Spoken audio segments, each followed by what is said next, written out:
Les corps constitués et les opérateurs économiques ont échangé le 9 juin dernier avec Arlet Soudanonol, ministre du Tourisme et des Loisirs. Au sein de cette rencontre, la nouvelle vision du chef de l'État liée aux 10 secteurs ainsi que les difficultés y afférentes. Pour la ministre, la rupture s'impose au sombre tableau que présente le tourisme congolais.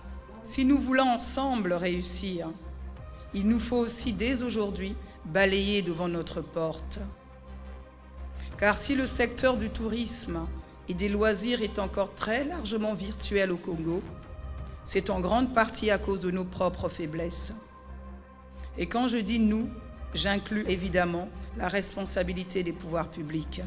Nos faiblesses, tout comme nos atouts, nous les connaissons bien, et puisque nous sommes entre nous, et que le mot d'ordre est de rompre avec ce que le chef de l'État a qualifié d'antivaleurs, nous devons avoir le courage de les dire.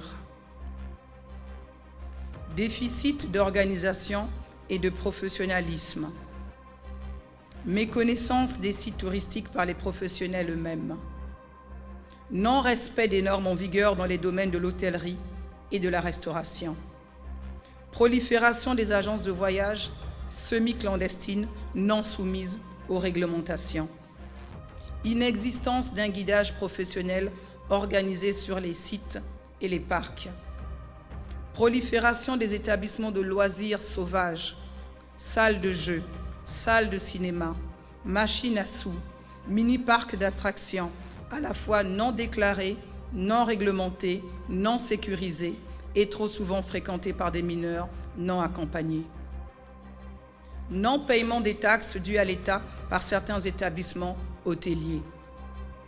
Qualité médiocre des prestations de nombreux acteurs locaux du tourisme et des loisirs par rapport à leurs homologues des pays voisins. Insuffisance dans la législation et la réglementation touristique. À ce tableau, qu'il convient absolument de repeindre et de redessiner de A à Z, j'ajouterai quelque chose qui me tient particulièrement à cœur.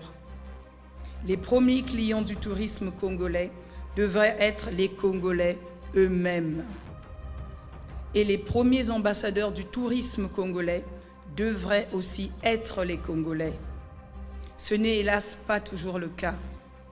Trop peu d'entre nous connaissent et visitent les richesses de notre propre pays, et trop rares sont ceux qui les vantent à l'extérieur.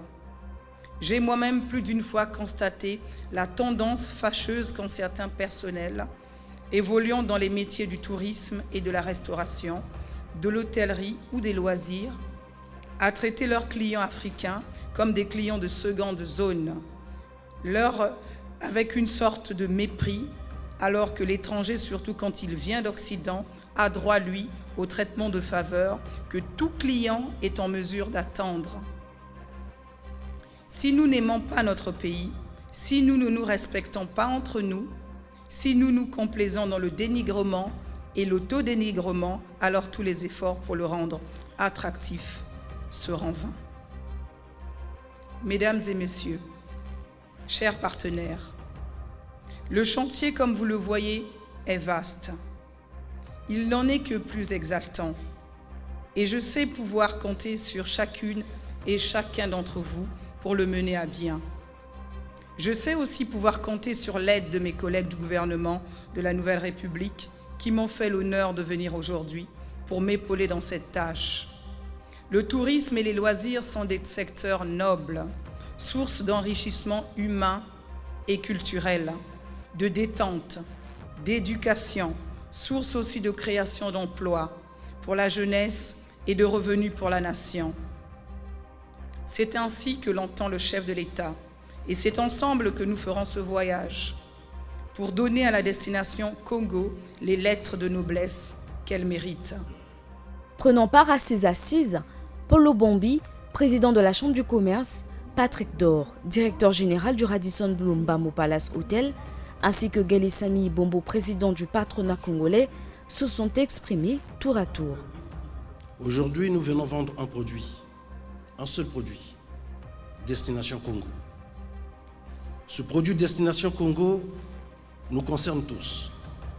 En premier chef, le gouvernement, qui est ici présent, que je tiens à remercier par la qualité et les membres ici présents, mais aussi tous ceux qui sont présents dans la salle en parlant des chefs d'entreprise.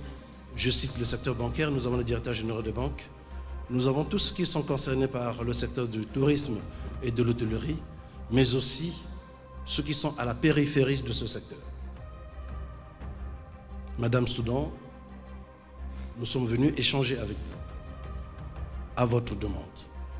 Chers collègues, saisissez cette opportunité unique qui nous est offerte pour communiquer en direct avec les membres du gouvernement ici présents, et comme c'est interactif, entre nos collègues aussi, nous pouvons communiquer en cette circonstance.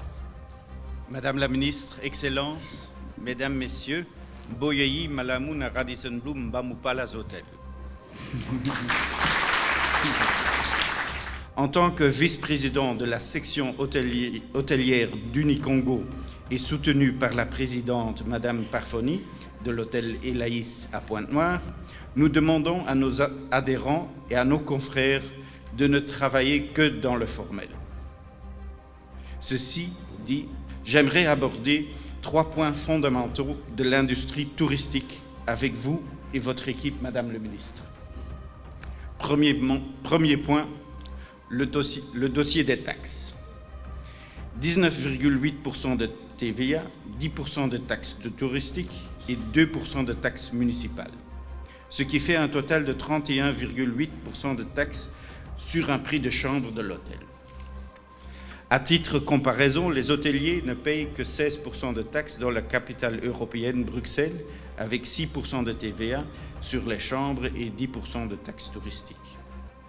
Pour moi, Madame le ministre, la solution est simple. Il faut diviser ces taxes par 2 et faire en sorte que tous les hôtels payent leurs taxes pour l'État, qui ne manque pas de fonds pour embellir ce pays, auxquels sont, par exemple, les chutes de l'Ifoukalari, qui sont tout près ici, qui ne sont pas mis en valeur pour le moment. Le deuxième point que j'aimerais évoquer est celui de la classification des hôtels et des normes de sécurité. Que des hôtels 5 étoiles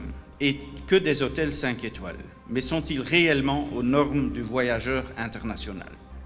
D'ailleurs, en parlant de cela, Radisson Bloom Bamoupalas est toujours en attente de ces étoiles. Heureusement, notre réputation internationale garantit à nos clients le même service qu'ils soient en voyage à Brazzaville, Dakar, Johannesburg ou à New York.